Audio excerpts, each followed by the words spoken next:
Welcome, everybody, to a very special, highly unauthorized edition of Conversations with the Hoff. This is the only episode where the host is officially trapped in his own hot seat. Go ahead, Hoff, and give us our kickoff. It's a beautiful day on the Grand Strand.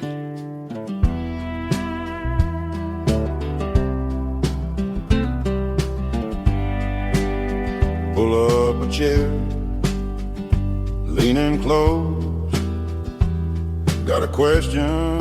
I'm Steve Hoffman, the host of Conversations with the Hoff, and today I'm in the hot seat. Yes, it is. And today we are flipping the script and turning the interrogation lamps directly on Stephen Hoffman. Steve is used to steering the ship, tossing out the prompts, and keeping things comfortably within his navigation zone, but not today. Today, we're locked in the green room, intercepted his notes, and prepared a psychological gauntlet of rapid-fire questions that he hasn't seen, hasn't prepped for, and definitely wouldn't have approved. Yeah, I think it's payback time for me. No talking points, no polished, PR-vetted pivots. We are here to pepper the Hoff until we break through the armor and get a raw, unfiltered look into the beautiful, contradictory mind of a self-proclaimed conservatarian. Is he a free market purist, a traditionalist with a rebellious streak, or just a guy who hates taxes but loves well-paved road? We're about to find out. Buckle up, folks. Let's see how the Hoff handles heat when he is answering the questions. Okay, Hoff. I'm not going to let you go into any historical, diatribes. I'm not going to let you do any explanations. I'm not going to let you sit there and try to explain your way out of things or define things or anything else. We're going to go straight into questions. And you, my dear man, are going to answer them. Now, the first one. Should the federal government have the power to regulate speech if it considers misinformation? And who gets to define the term without turning disagreement into a crime? Well, even though I'm a conservatarian who believes in a limited government, and the government does have some rights to preserve what you might say our culture, I would vehemently oppose any restrictions on the free speech. I am, even though I'm a conservatarian, I am also a adherent to the libertarian principles of limited government, individual, and economic freedom. And I believe in classical liberalism as defined by John Locke. And of course, free speech is one of the inalienable rights of every human being. So the government should never pass any law or regulation that restricts the speech of its individuals. Even if it is contrary to preserving... Well, you say misinformation. It's easily, you can say, well, you're getting into hate speech there. Well, imagine if our founding fathers, they also would have been prosecuted for hate speech because they were advocating separation from the United Kingdom. Mm-hmm. And it's a matter of perspective. Misinformation to you may be facts to me. Mm-hmm. I mean, look at the people, what are they called? Who know that there's things going on, and that nobody else knows about. And conspiracy theorists? Yeah, the conspiracy theorist things. The only difference between conspiracy theory and reality is like 6 months. Yeah. So misinformation today is actual facts tomorrow.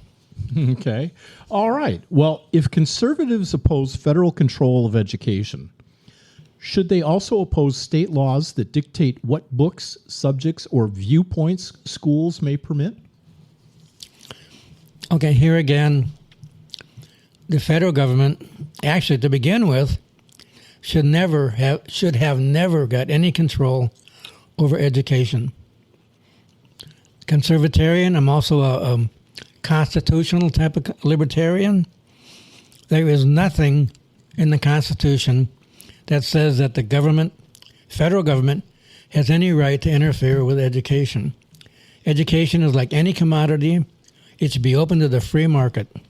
It should not be controlled by government. Okay. And that goes along with the books, subjects, and viewpoints. They should have no say on what school books are out there, what subjects are being taught. That should be up to like the 10th Amendment. What's not in the Constitution is under the purview of the individual states or the individuals themselves. Okay. If progressives believe health care is a human right, does that also mean doctors, taxpayers, and insurers can be compelled to provide or fund it? Okay, I'm a conservatarian. Let's get one thing straight right from the beginning. The progressive movement has no bearing on libertarian thought. To be a progressive is to believe in government control of your life. To be a libertarian is to believe that you control your body, you control your life, and with minimum government interference. So whenever the progressives, they say, well, we should do this. This is actually the progressive way to do this. I say, bullshit. It's total nonsense. If you start talking the progressive way of doing anything, you're talking eventual increased government control that'll eventually lead to tyranny and dictatorship. Okay. And you also probably have a feeling about when they interject human rights as opposed to individual rights. That okay, the United Nations Declaration of Human Rights is, I'm sorry, go ahead. No, go ahead. The United Nations Declaration of Human Rights, partially created and pushed by Eleanor Roosevelt, was one of the most progressive documents there is. They don't believe in human rights. They don't believe that you have individual and economic freedom. They'll publish these lists of rights that you supposedly have, but I think it's Article 26 of the United Nations Declaration of Human Rights has a clause that says anything that counters the objectives of the United Nations is precluded. You can exempt this particular right if it stands in the way of the objectives of the United Nations. In other words, if government gives you a right, they can easily take it away. And that's not how our government was formed. See, folks, we got his heart pumping. And he's going. Our government was formed to preserve individual and economic freedoms and to make sure that government could not interfere or infringe upon those freedoms. Where the progressive definition of rights is totally nonsense. It's government. Oh, look at this friendly government's going to give you this right and give you that right. Well, no, that's total BS. Well, now take this next question in regard to also thinking about public airways when I give it to you. Should the government be allowed to pressure private companies to censor political speech even when it avoids issuing a formal censorship order and or giving equal speech? I think that has happened in the recent history, and that's probably why we're seeing more people tuning into alternative forms of media, like podcasts. Cable TV news used to be the one we would go to because we got upset with the mainstream media. CBS, NBC, ABC. The fake media, as Trump would say. Mm-hmm. We realize that a lot of what's coming out of media is influenced by government. They can withhold funding, they can withhold licensing, so they kind of cater to big government. Yeah, and the FCC right now is trying to enforce equal time law with those companies. Episode 1 of Microphone Monkeys drops this Thursday, January 15th. If you are into sadism, or just pain in general, tune in on your favorite podcast platform like Spotify or Apple Podcast and more. I say go ahead, let them. But the user, the consumer is always the king. The consumer is going to see what's happening, and they're just not going to watch regular media. Mm-hmm. The FCC can do everything they want, but pretty soon you're going to see a massive proliferation of alternative ways of communication. So the government should not be allowed to have any influence, even the equal time law, on public airways. Okay, if you wanted me to give an answer to that, well, no, they should not be allowed. But if they are allowed, they're gonna lose either way. I'm a little. You're saying yes and no. I'm trying to find out.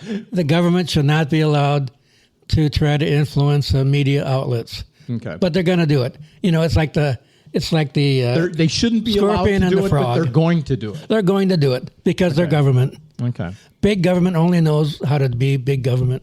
All right. That's why we have to fight big government. Mm-hmm. Okay. If MAGA voters distrust Washington bureaucrats, why should Washington have greater power over immigration, trade, marriage, drugs, or education? Why did you have to start off with MAGA voters? Repeat your question. If MAGA voters distrust Washington bureaucrats, why should Washington have greater power over immigration, trade, marriage, drugs, and education?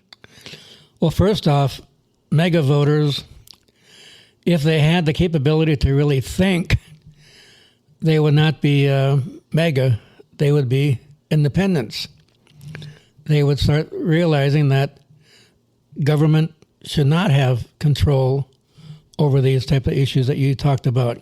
But unfortunately, they don't worship at the altar of free market capitalism or worship at the altar of individual and economic freedom or limited government. They worship at the altar of Donald Trump. Mm-hmm. So they're basically the cult of the personality. Mm-hmm. And any group of people that worships at the cult of the personality, they will soon find out that individuals disappoint. Principles don't disappoint. If you follow a basic set of principles, you will have a clear path to a good, pure outcome. Or if you worship for an individual, the individual will eventually disappoint you, and they'll do things that are counter to the basic freedoms that our country was founded upon. Even Donald Trump, today he's doing things that are definitely counter to what our founding fathers envisioned for this country. Okay. So MAGA is not one of the words that I appreciate, and I'm sorry if I react to it. That's okay. That's why I'm throwing those words out there to make you react. Okay. If socialists oppose corporate power, should they also oppose government policies that protect large corporations through subsidies, bailouts, licensing, barriers, and regulatory favoritism?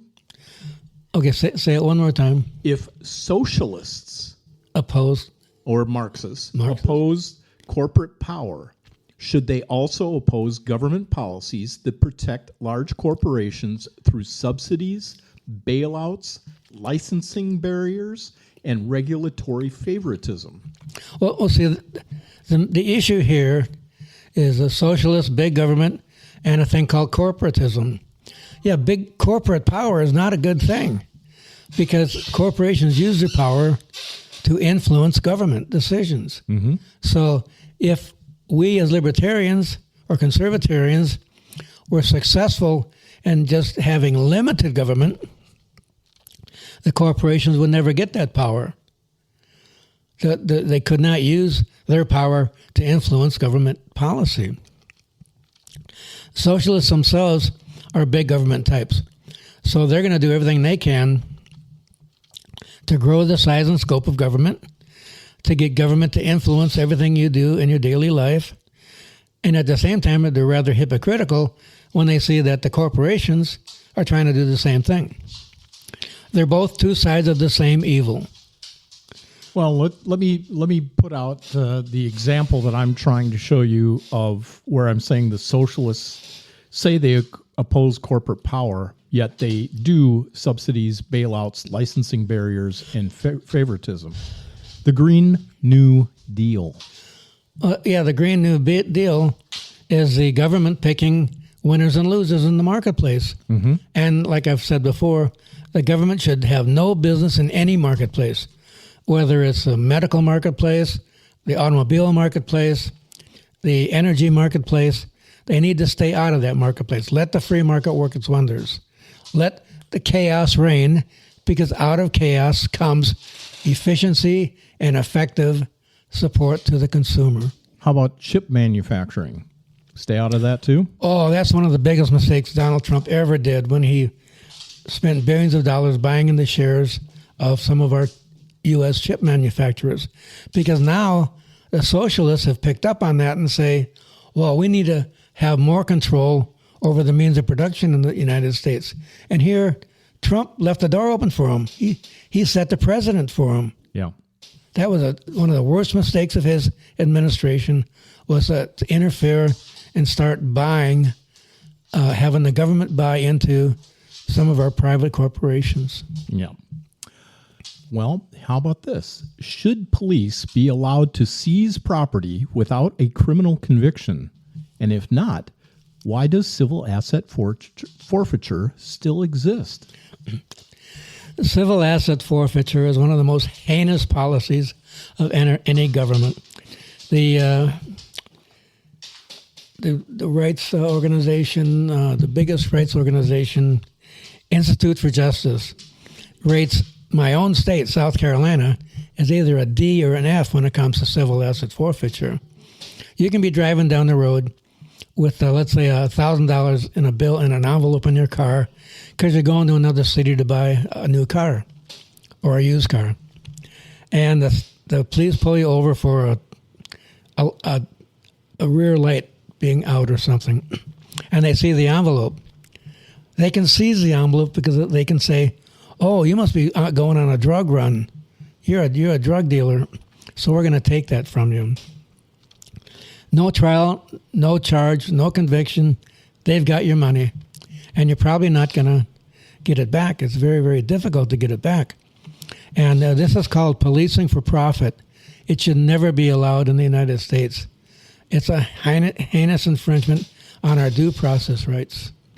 Okay. If the left opposes discrimination, should government have the power to force private individuals, religious institutions, and small businesses to associate or speak against their beliefs?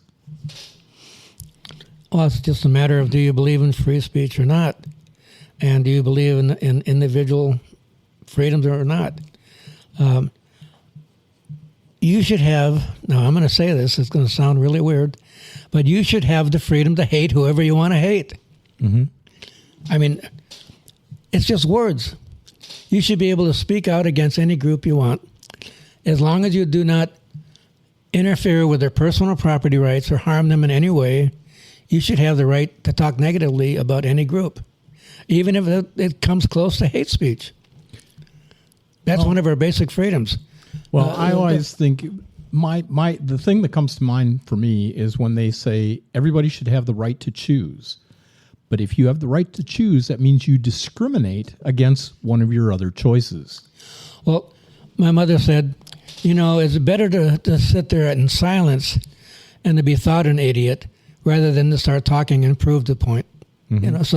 So yeah, people can sometimes be idiots, and they should really be quiet, because when they start talking, other people will see that, wow, this person really doesn't understand the basic concepts of individual and economic freedom. They don't understand the principles upon which this country was founded, and the hate speeches are going to eventually show their true colors, and most people are not going to follow them. That's true. Well, and something today that I'm thinking of too is the people that are having a hard time,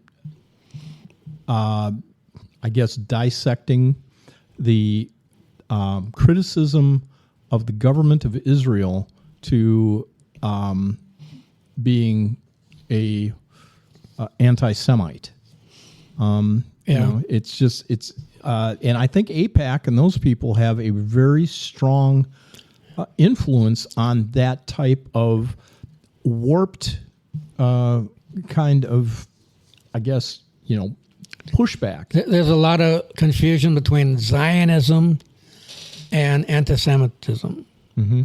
I mean, Zionism is one thing, anti-Semitic behavior is another thing. And criticism of a government, a foreign government, is a third thing. Right. Yeah. So it's apples and oranges. It's not the same thing. Yeah. But our people are not.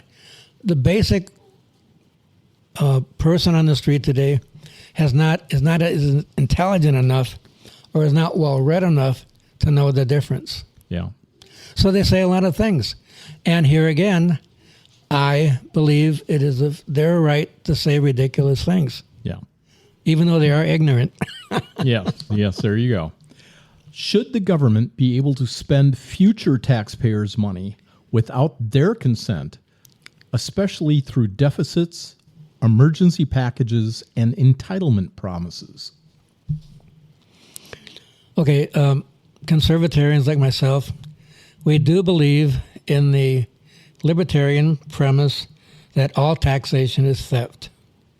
No matter how you look at it, whether it's through inflation, whether it's through excessive spending, or the value of your dollar gradually decreases because they print more and more and more bills, it's all theft. The government is stealing your money in more ways than one. Not just through taxation, but through all kinds of other mechanisms that you've just mentioned. Well, and it also goes to the taxation without representation. If I'm not even born yet, or I'm not able to vote yet, and you're spending my money, I'm not being represented. To believe that you're being represented in Congress today by our illustrious politicians is totally illusionary. You're not. They don't represent you. They represent special interests. We talked about corporatism. The corporations have gotten so powerful that the politicians want one thing. They want to get either elected or reelected, and they need money to do that. Are they going to get the money from the average citizen on the street? The answer is no. Mm-mm. They get the money from corporations, the lobbyists. Yeah. I talked on my program a little while back about the third branch of government, the lobbyist branch. Mm-hmm. It's one of the most heinous things that have happened to American government is the fact that the lobbyist branch has become way, way too powerful, and we no longer have a representative government. They don't represent the people anymore. Mm-hmm. They represent the people who will put them in office and will help keep them in office. Heinous is our word of the day. Yeah, write that down. There we go. Well, if the right believes in law and order, should that include holding police, prosecutors, intelligence agencies, and federal agents to the same legal standards as ordinary citizens in this country? Okay, the police are... I would not want to be a cop because you're between a rock and a hard place. Yes, you have a responsibility to uphold order, to preserve society, to serve and protect the people. But on the other hand, there's a large group of people who want to kill you just because you're a cop and have no respect for law and order. Are we the rule of law or not? If you don't respect the rule of law, then you're heading down a pretty slippery slope to anarchy or tyranny. We don't want to ever become the rule of men. We want to stay the rule of law. And it's up to the police to enforce the rule of law. So that question, I'm not going to give you a definite answer. Why? Why can't you say they should be to the same standards as ordinary citizens? Is it because you think that they have a target on their back? I think they need safeguards because there are times when the media and the people will gang up on the police force when all they were doing was upholding the law. Like this guy in Minnesota they used a little bit too much strength on him, mm-hmm. and he died. And the media said it was because of the police actions, or it could have all probably been a fact that the guy was also on drugs. Yeah. So what you hear on the news is not necessarily the whole truth. There are extenuating circumstances. So I believe that the police I don't believe in this, what's this immunity that they call? Yeah. They should not have that kind of immunity. They should be upheld to the same law that American citizens have to abide by. Yeah. And everybody should withhold, just like our standards, withhold their opinions until the proof comes in and assume everybody is innocent. I mean, the whole group of Americans today that love to riot and loot, they want their freebies. So they're looking for any kind of instance of police brutality so that they can start looting and getting all this free stuff. Yeah. Yeah. That's not right. No. And then we've got that Wisconsin judge that is shocked that she's not getting immunity for letting the person out the back door, so to speak. Yeah, for letting the illegal alien escape justice. Yeah. And when she was asked if it was just a regular person that did that, she said, well, yeah, they could be prosecuted. Now, this is the same woman. Said, yeah, they should be prosecuted, but I have qualified immunity. Should be have qualified immunity because I have judicial preference. Yeah. Okay. But yes, to really answer your question, everybody should come under the rule of law, including the police. Yeah. But I am also saying that I would not want to be a cop because, like I said to begin with, they're between a rock and a hard place. They have to enforce the law, but yet the public and the media are definitely give out what you might call misinformation about the police every day. Yeah, yeah. Well, I mean, and there are a lot of other occupations that have the same problem. I mean, we have corporate types being murdered in the streets and people cheering. So, I mean, and you have bad press goes out. Talk show hosts also. Yeah, bad press goes out and does this stuff to people. If the left supports bodily autonomy, should that principle also protect peaceful adults who choose to smoke, drink, eat, ingest, and do with their own bodies? You're blaming this on the left, but the right also does the same thing. You know, but the right doesn't believe in bodily autonomy. Okay, so the left believes that you should be able to do with your body whatever you want. Oh, right, including abortion. Okay. Including abortion. So if you're a libertarian, you probably believe in individual freedom.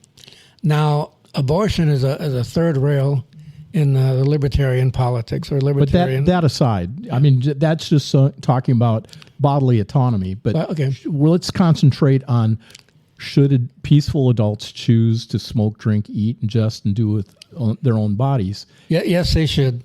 You should be able to imbibe anything and put anything in your body that you want without government interference.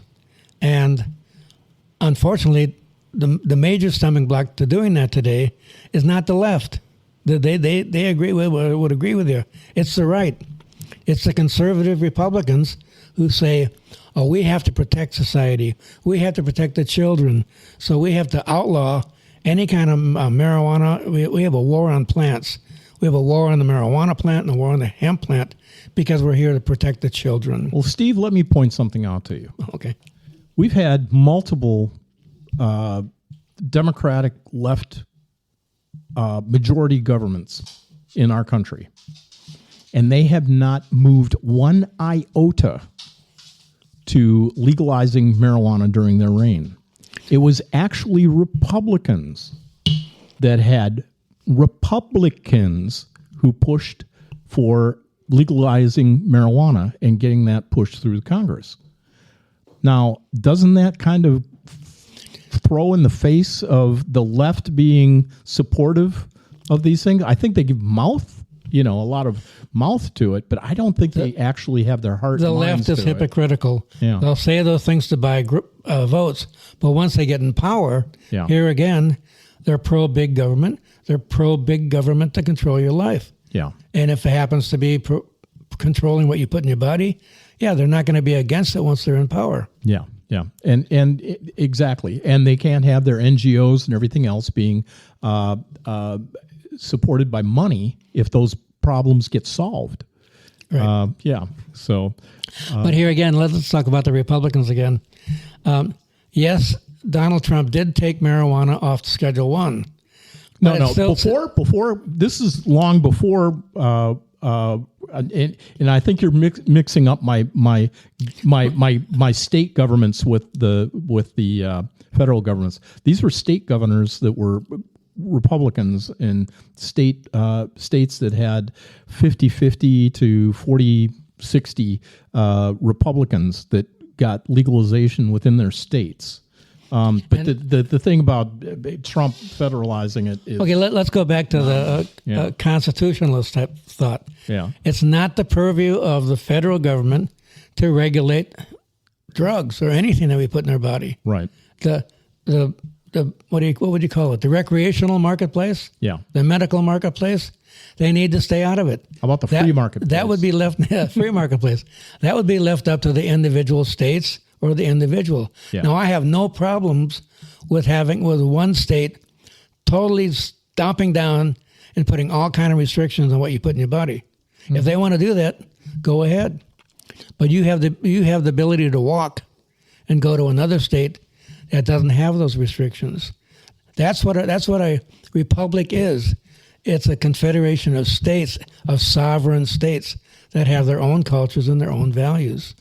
Kind of like that, the mayor of that Seattle, Washington, going bye-bye to the millionaires. Right. Yeah. And that town is going to be going. It's going to become like our favorite president says. It's going to become another shithole real fast. It is already is. Already is. Yeah. Okay. I think it's past tense on that. Should the United States continue using military force overseas without formal declaration of war? And what constitutional limit would either party actually enforce? We've only had 3 wars that have followed the constitutional process. In other words, the war was declared by Congress, not by the executive branch. All of our wars overseas are unconstitutional right now. Matter of fact, our founding fathers were very leery about too much executive power. That's why they had Congress only fund the Army 2 years at a time. It's right there in the Constitution that the Army could only be funded 2 years at a time. Mm-hmm. So you weren't really supposed to have a large standing army. Right. And that's what we have today. We basically have an imperialist army where the executive branch uses that army to go out and interfere with sovereign nations. Mm-hmm. If you don't follow our trade policy, well, we're going to just send battleships after you. If you don't follow our trade policies, we're going to send special ops after you, or we're going to kidnap your leaders, or we're going to kill your leaders. Sorry, I don't think that's what the founding fathers envisioned. No. Now I'm going to get you all amped up again. If MAGA politics is about America first, should American taxpayers be forced to subsidize foreign governments, overseas wars, multinational corporations, or international institutions? There is such a thing today that is the most, and I'm not going to say egregious, is the heinous, the most egregious. I can say egregious. That's another right. word. Write it down. That's right. The most egregious existential threat to America is the national debt, and for our government to actually giving other countries financial aid. Mm-hmm. Only does one thing. It only increases our debt. They need to stop spending. They need to stop interfering in the politics of other countries.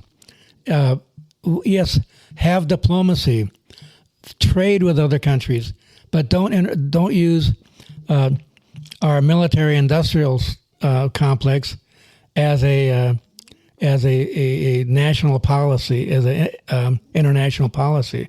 It should never be a part of international policy. Trade negotiations, cultural exchanges. I mean, the Berlin Wall fell primarily because of the Hungarians realized that, hey, things are better over across the border than they were in the Soviet Union. And through cultural exchanges and diplomacy, the Berlin Wall fell.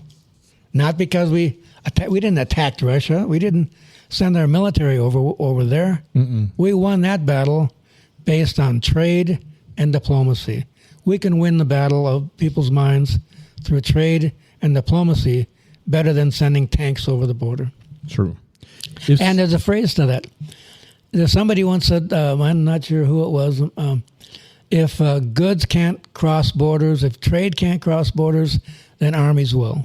Yeah, that me in the bathroom, I think the other day. There you go. That was, if socialism promises equality, how does concentrating more power over wages, housing, energy, banking, and employment in government avoid creating a politically connected ruling class? I think I'm going to need one of my gummies for this one. What was the first sentence? If socialism promises equality, how does concentrating more power over wages, housing, energy, banking, and employment in government avoid creating politically connected ruling class? Number one, socialism never promises equality. It promises equity, that everybody would be the same. And if everybody is legislated to be the same, then you don't have equality. You don't have freedom. It's the antithesis of equality. Now, if the socialists did get in power and we lived under big government, then yes, you would have an elite political class of people who, just like the old Soviet Union. The regular citizen of the Soviet Union couldn't get all of the groceries they wanted. The very limited supply of product available to them in the stores, but yet the ruling elite had all the food and wine and caviar that they wanted, because the marketplace was shifted to them to serve their needs, not the needs of the population. Well, I think it's the famous line from Animal Farm: all animals are created equal, but some animals are more equal than others. And that's the basic socialist philosophy. As a matter of fact, if you're a young person today and you just love socialism, and you have people that use you to go to door and the campaign for socialist people, the actual socialists at the top, they call you one thing. They call you a useful idiot. Yeah. Yep. Okay. So when both parties claim to defend democracy, why are they so willing to support ballot restrictions, gerrymandering, surveillance, censorship, emergency powers, and rules that protect incumbents? I love these questions. For one thing, no one should ever, ever defend democracy. Democracy is nothing but mob rule. Democracy will always end up with a dictatorship. In democracy, the majority rules, and there are no rights for the minority. So let's start off with that democracies are actually inherently evil. Now, let's continue on with your question. What was the remainder? Well, even if they were for mob rule, okay, why would they be so willing to support ballot restrictions, gerrymandering, surveillance, censorship, and emergency powers and rules that protect incumbents? Well, the incumbent class, like I say, their main goal is to stay in power. I mean, we've got a big problem right now with the voting with the illegal immigrants, that due to the congressional apportionment process, if these illegal immigrants are allowed to vote in certain states and allowed to become actual citizens of those states or counted in the census, that particular state will get more representation in Congress. And that's why the liberals, let's say, really oppose anything that would restrict ballot access for those illegal immigrants, because they can get more power if they have more voters. So We really, if we want to maintain our own cultural, here again, conservatarians, we believe in preserving the culture also. If we want to preserve the culture of the United States, one that really aggressively supports the rights of the individual, then we need to have very stringent restrictions on who can vote. I mean, Steve, how can you say that? How can you want only citizens to vote? Well, if you look at about every other country in the world, including Mexico, in order to vote in Mexico, you have to have a voter ID card. You have to prove you're a citizen of Mexico. For any country to maintain its cultural heritage, you have to have a restriction on who can vote. You just can't let anybody in the country who has no idea of what your culture is, no idea what your history is, no idea of what the founding principles of your country are, to come in and vote, because you'll end up with a totally different country, and one that probably won't meet your needs, or one that won't be supportive of you as an individual. Okay, Steve, you can wipe that sweat from your brow, because we have finished up the questions today. And I just want our listeners to know, if you like this type of content and you like this kind of banter, where we put Steve on the hot seat, give us a shout out or a comment and let us know. Next week we will be returning back to the old adage of interviewing somebody. So we're going to surprise you with an incredible interview for the next week's show. And so tune in for more Conversations with the Hoff. And if you like these shows and content like it, support us by going to libertycraftmedia.com and hit the donate button. We didn't have quite the successful campaign for our 2027 campaign, but we still will need some funds for getting us to that next level. So till next week, tune in to Conversations with the Hoff. To the Capitol steps, we're talking who we are, what come next. Conversations with the Hoff, where the big ideas kick the shoes off. Liberty, tradition, side by side, argue, laugh, then let it ride. Conversations with the Hoff, turn it up and turn it over in your mind. Taxed to the hill or left alone, how much power do we loan? Rights on paper, rights in hand, where do we draw that line in the sand? Conversations with a Hoff, where the big ideas kick their shoes off. Liberty, tradition, side by side, argue, laugh, and let it ride. Conversations with the Hoff, turn it up and turn it over in your mind.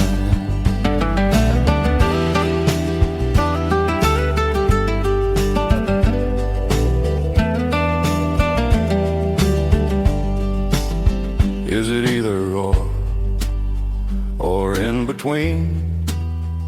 Old school roots and a freedom dream. Pull that thread, see what you find. One more question, we're out of time. Conversations with the Hoff, where the big ideas kick the shoes off. Liberty, tradition, side by side, argue, laugh, then let it ride. Conversations with the Hoff, hit subscribe and take a little time to think it through.